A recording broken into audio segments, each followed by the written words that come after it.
Bismillahirrahmanirrahim. Assalamualaikum warahmatullahi wabarakatuh. Alhamdulillahilladzi arsala rasulahu bil huda wa dinil haqq liyuzhirahu 'ala ad-dini kullih wa kafa billahi syahida. Ashhadu an la ilaha illallah wahdahu la syarika lah wa ashhadu anna Muhammadan abduhu wa rasuluh la nabiyya ba'dah. Allahumma salli wa sallim ala sayyidina Muhammad wa ala ali sayyidina Muhammad kama sallaita ala sayyidina Ibrahim wa ala ali sayyidina Ibrahim wa barik ala sayyidina Muhammad wa ala ali sayyidina Muhammad kama barakta ala sayyidina Ibrahim wa ala ali sayyidina Ibrahim fil alamin innaka Hamidum Majid. Hadirin, salat subuh, jamaah salat subuh di Masjid At-Thayyibah yang insyaallah dimuliakan Allah.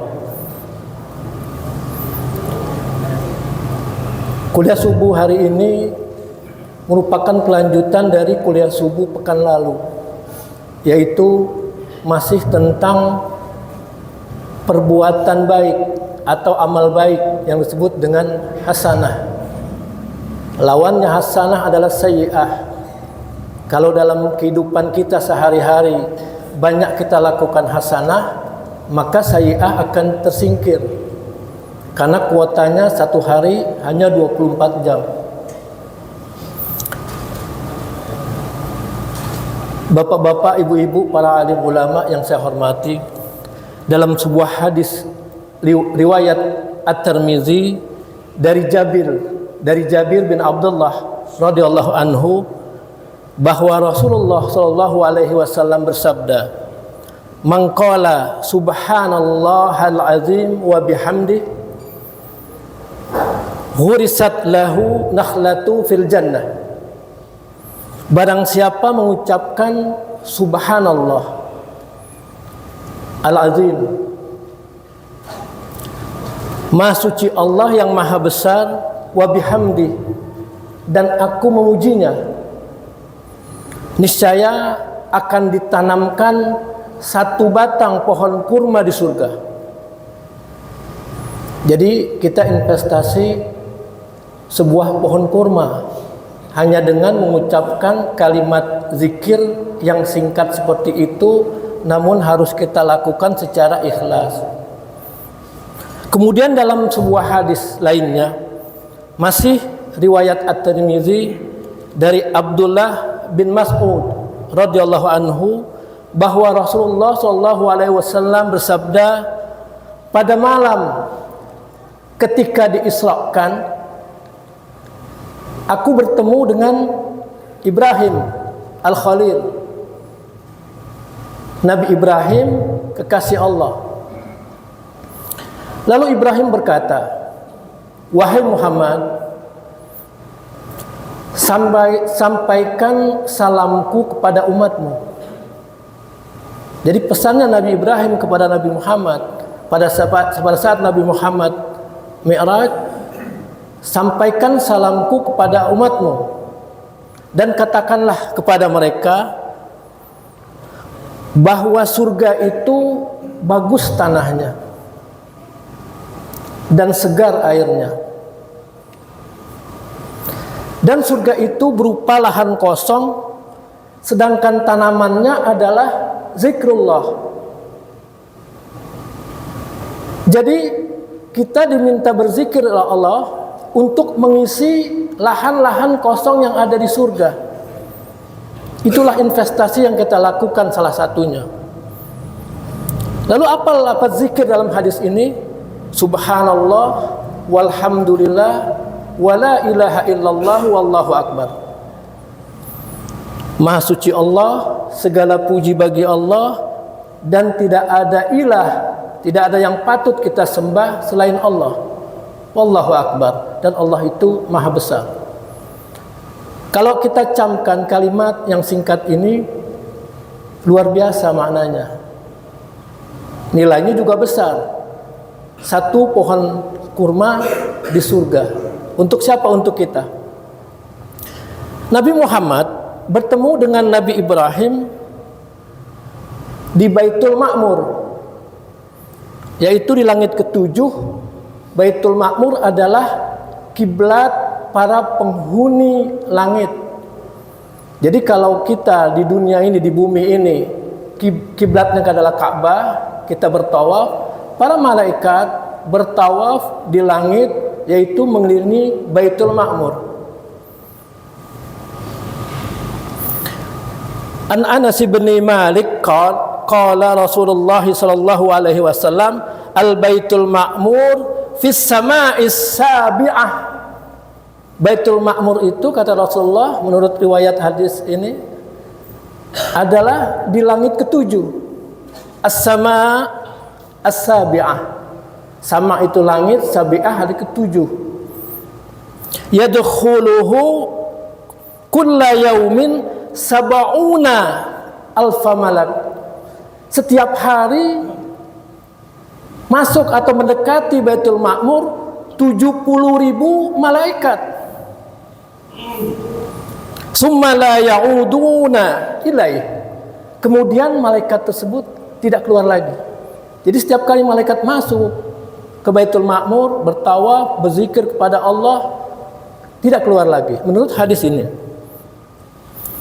Itulah kondisi surga yang digambarkan dalam hadis ini, bahwa tanahnya bagus, airnya segar, dan berupa lahan kosong. Maka untuk mengisi, kita harus berzikir, sehingga kita mendapatkan tanaman di surga. Berdasarkan hadis lainnya, riwayat Ibnu Majah, Rasulullah Shallallahu Alaihi Wasallam bersabda, barang siapa membangun masjid karena Allah, meskipun hanya sebesar sarang burung atau yang lebih kecil darinya, niscaya Allah akan membangunkan baginya rumah di surga. Dalam riwayat lain dikatakan sarang burung pipit. Ya, beberapa hadis memang sedikit ada perbedaan, tapi intinya semuanya mengarah kepada hal yang sama. Ini adalah hadis riwayat Ibnu Majah nomor 738. Dalam hadis yang lain, yaitu riwayat Abu Daud dari Abu Umamah, Rasulullah bersabda, ana zaimun bi baitin fi rabadil jannah liman tarakal miraa wa in kana muhiqqa. Aku, kata Rasulullah, menjamin sebuah rumah di surga, di pinggirnya surga, bagi orang yang meninggalkan perdebatan walaupun dia yakin dia bakal menang. Jadi perdebatan di sini dalam arti perdebatan yang seperti debat kusir, nggak ada gunanya. Kalau perdebatan ilmiah nggak ada masalah. Kita sering berdebat kusir, nggak penting. Jadi tinggalkan aja. Pada saat kita tinggalkan, kita akan memperoleh rumah, tapi di pinggirnya surga. Tapi nggak apa-apa. Selanjutnya, wa bi baitin fi wasatil jannah liman tarakal kaziba wa in kana maziha. Dan dengan sebuah rumah bagi yang meninggalkan kebohongan. Nah, tapi rumah di sini yang kedua adalah rumah di tengah-tengahnya surga. Kalau yang tadi meninggalkan perdebatan adalah rumah di pinggirnya surga, ini di tengah-tengahnya surga. Wasatil jannah, di tengah surga. Meskipun kebohongan itu hanya dilakukan dengan bercanda. Jadi itu menimbulkan habit, kebiasaan dalam diri bahwa kita melakukan kebohongan, dimulai dengan bercanda. Yang kedua. Yang ketiga, wa bibayyitin fi a'dal jannah liman hasana khuluqah. Dan sebuah rumah di surga yang paling tinggi bagi orang yang bagus akhlaknya. Jadi menurut hadis ini kita bisa melihat bahwa amalan yang kelihatan sederhana, menjaga akhlakul karimah, nilainya lebih tinggi dari dua yang lain. Rasulullah itu sangat berakhlak. Begitu juga para sahabat. Jadi hadis-hadis yang disebutkan tadi di atas adalah merupakan sebuah motivasi agar kita mau berinvestasi untuk mengisi surga kita nanti dengan properti yang bermanfaat, seperti rumah dan juga tanaman. Ya dari sekarang, yang memiliki harta, mari bangun masjid, makmurkan masjid, kita akan dibangunkan rumah di surga oleh Allah. Yang mampu berzikir, kita tanam pohon kurma di surga dengan hanya berzikir. Hadirin rahimakumullah, tentunya dalam berbuat kebaikan kita perlu suri tauladan, perlu mencontoh Rasulullah. Berbuat baik sini adalah ibadah. Apapun yang kita lakukan, berbuat baik adalah ibadah. Allah Subhanahu wa taala berfirman, A'udzubillahi minasyaitonirrajim, Qul in kuntum tuhibbunallah fattabi'uni yuhibbukumullah wa yaghfir lakum dzunubakum wallahu ghafurur rahim.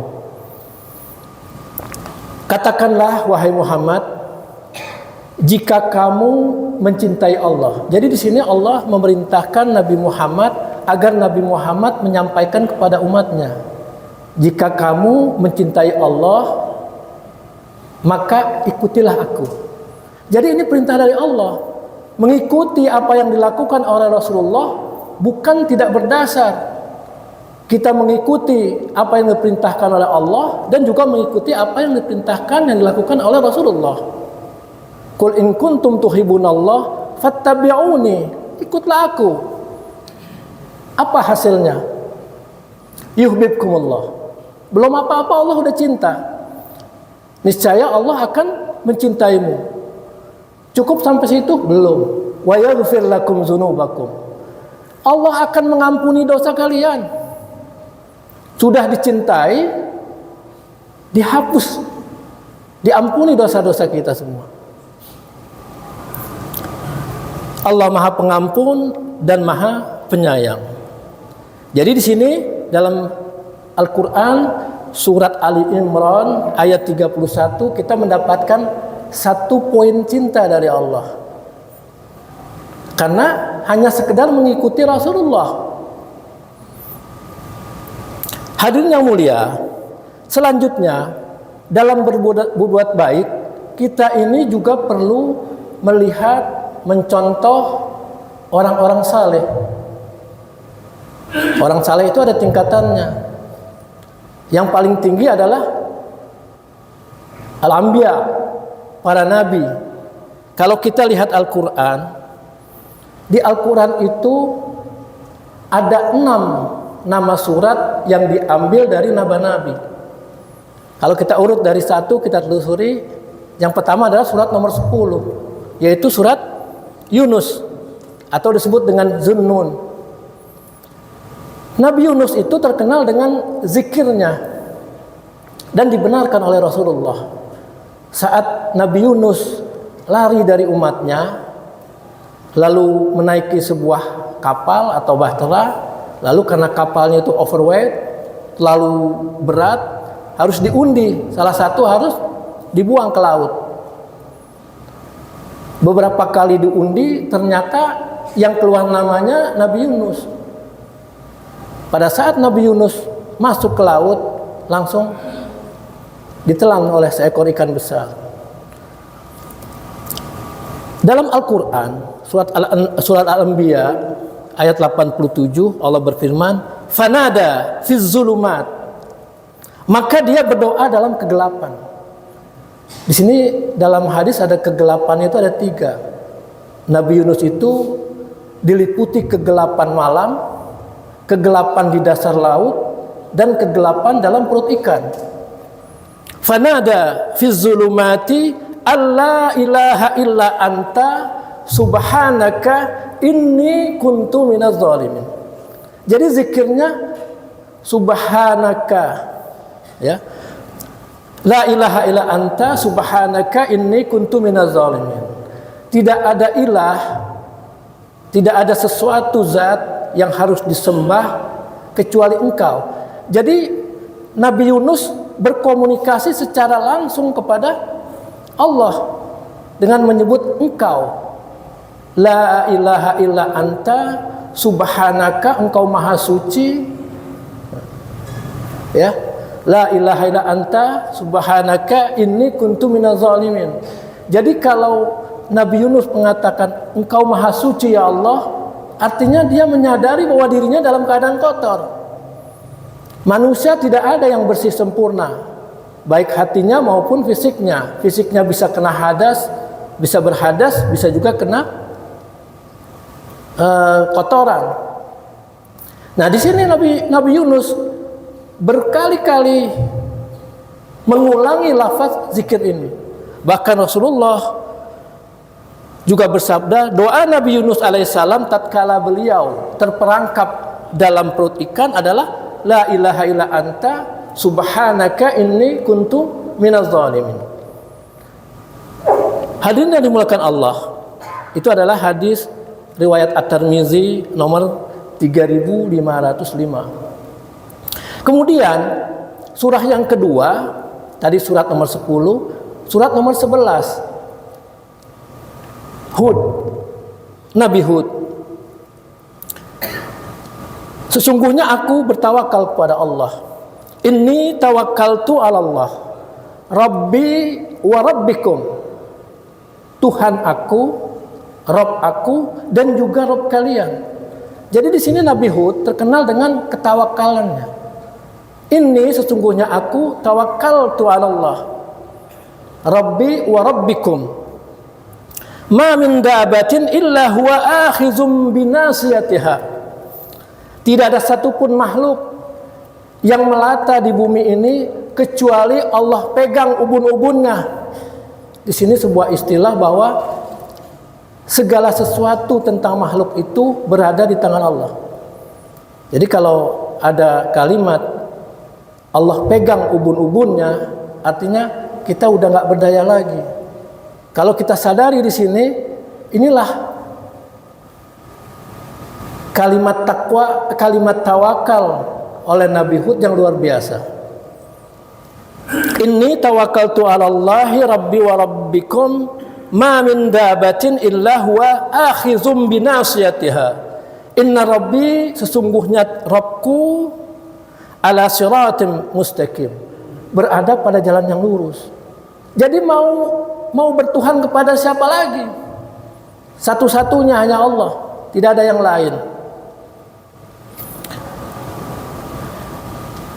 Nabi Hud adalah Nabi kaum Ad, domisilinya di wilayah Iran, merupakan sebuah kota di semenanjung Arab.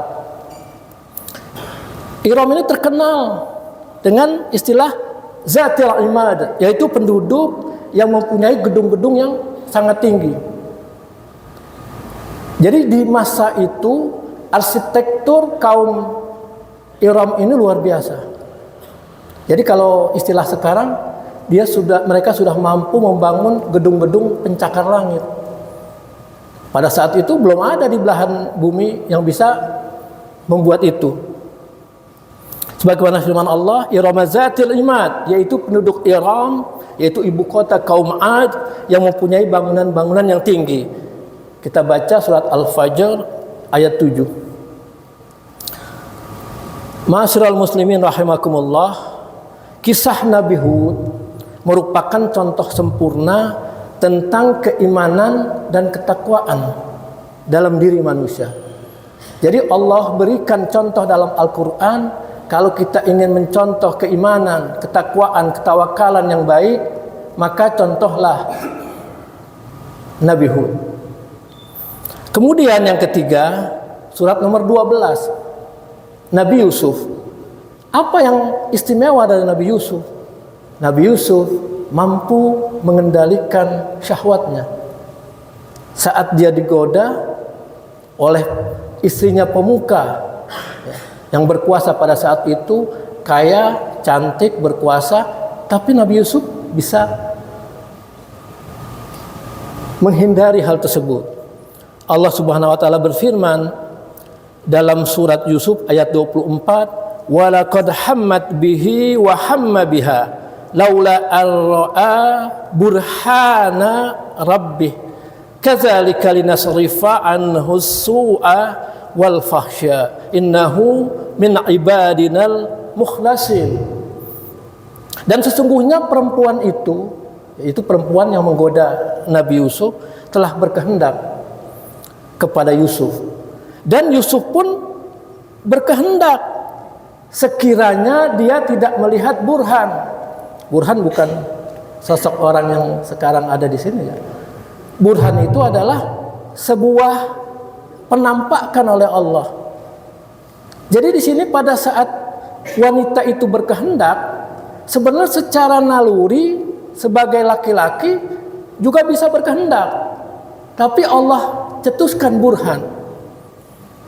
Ada sebagian ulama menyatakan Nabi Yusuf di situ tiba-tiba melihat bayangan bapaknya sehingga takut gitu. Jadi ada sesuatu yang menyebabkan Yusuf itu lari, bahkan dikejar oleh perempuan itu, dan koyaklah baju bagian belakangnya. Kemudian yang keempat, Nabi Ibrahim. Sebagaimana yang sudah dijelaskan tadi di awal, bahwa Nabi Ibrahim adalah Khalilullah, kekasih Allah, bapak tauhid. Nabi Ibrahim mencari Tuhan pada saat lingkungannya menyembah berhala. Mungkin sangat sulit bagi kita. Lingkungan kita udah kondusif, semua orang beribadah, masjid banyak, tapi yang tidak sholat masih banyak. Nabi Ibrahim sendirian. Yang bikin dia susah lagi, bapaknya pembuat patung, Azar. Bapaknya pembuat patung. Bagaimana dia menasihati seorang tua? Nggak mau, karena kehormatan di hadapan umatnya lebih dijaga oleh bapaknya daripada ketauhidan yang ditawarkan oleh Nabi Ibrahim. Nabi Ibrahim melihat bintang, dia katakan, inilah Tuhanku. Pada saat bintang itu lenyap, aku nggak mau sesuatu yang lenyap.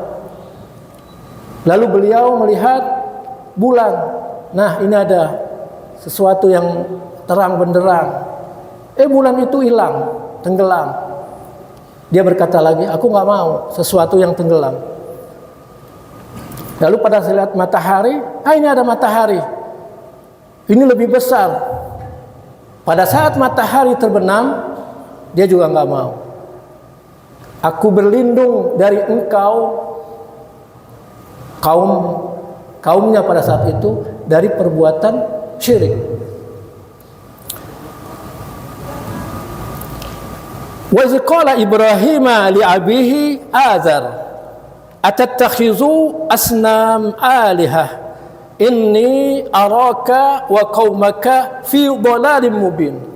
Dan ingatlah ketika Ibrahim berkata kepada ayahnya, yaitu Azar, pantaskah engkau menjadikan berhala-berhala ini sebagai Tuhan?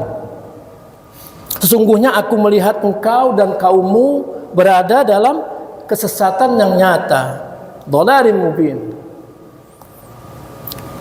Ma'asyiral muslimin rahimakumullah.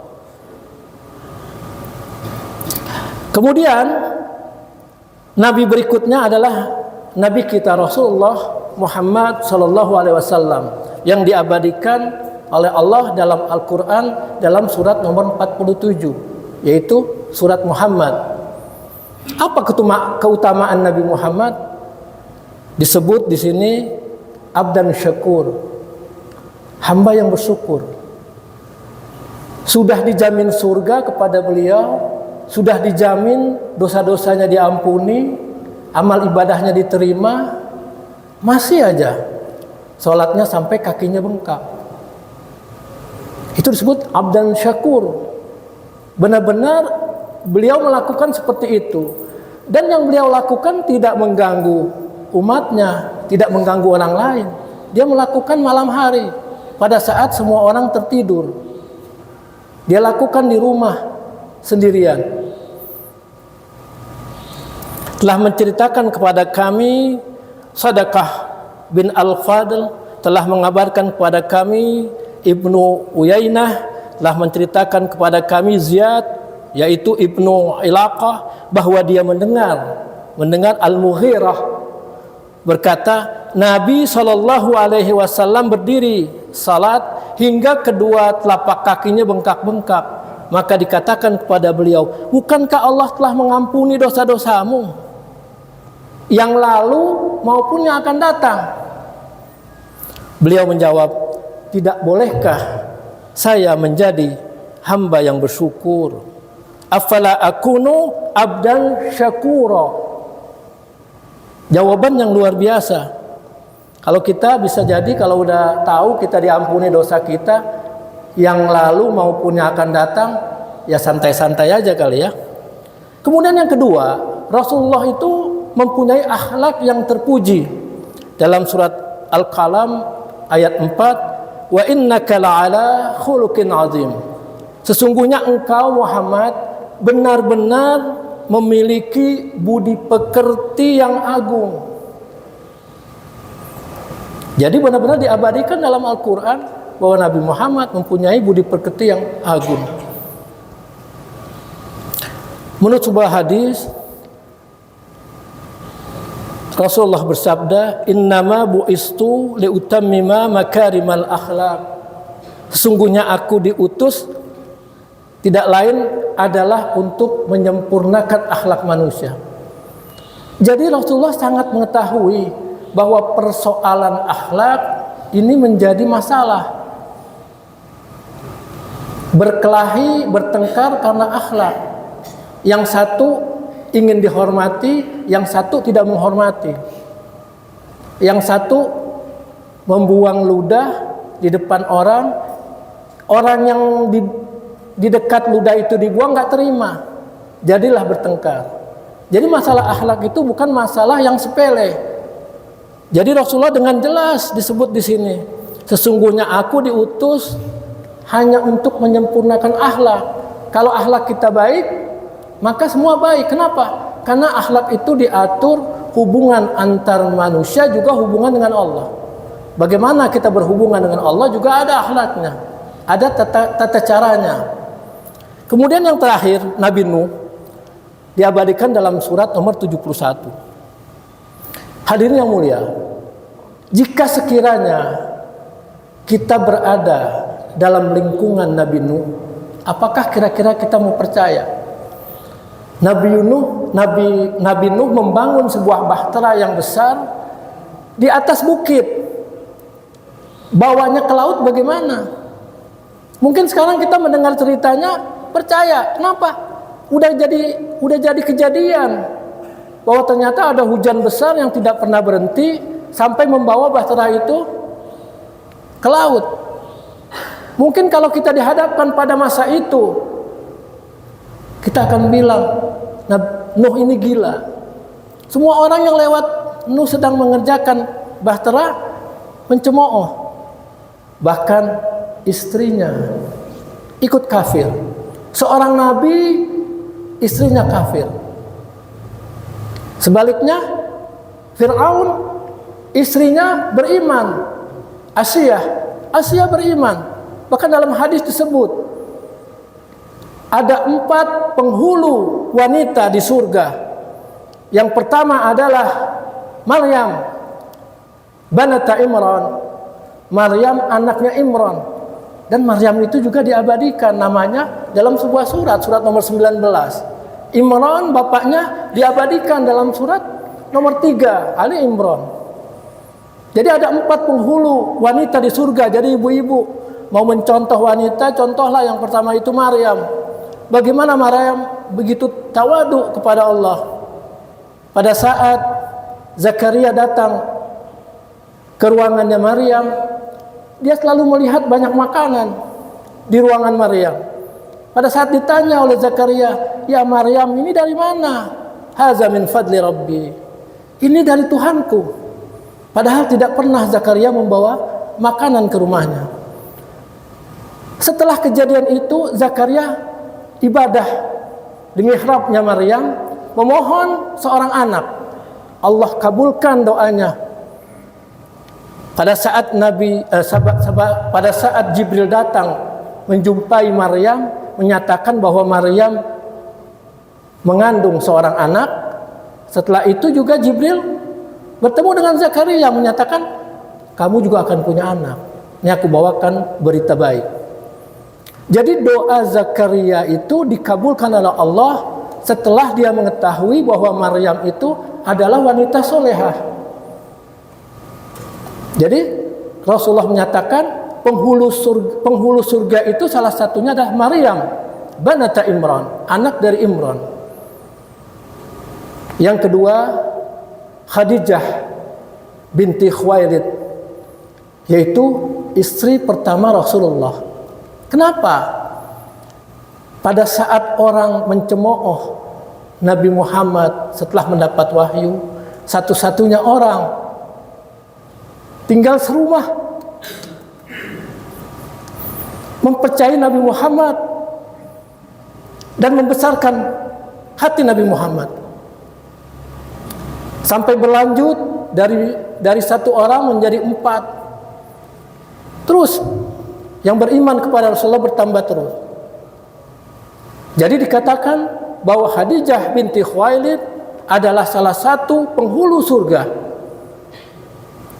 Yang ketiga, wanita yang ketiga adalah Fatimah binti Muhammad.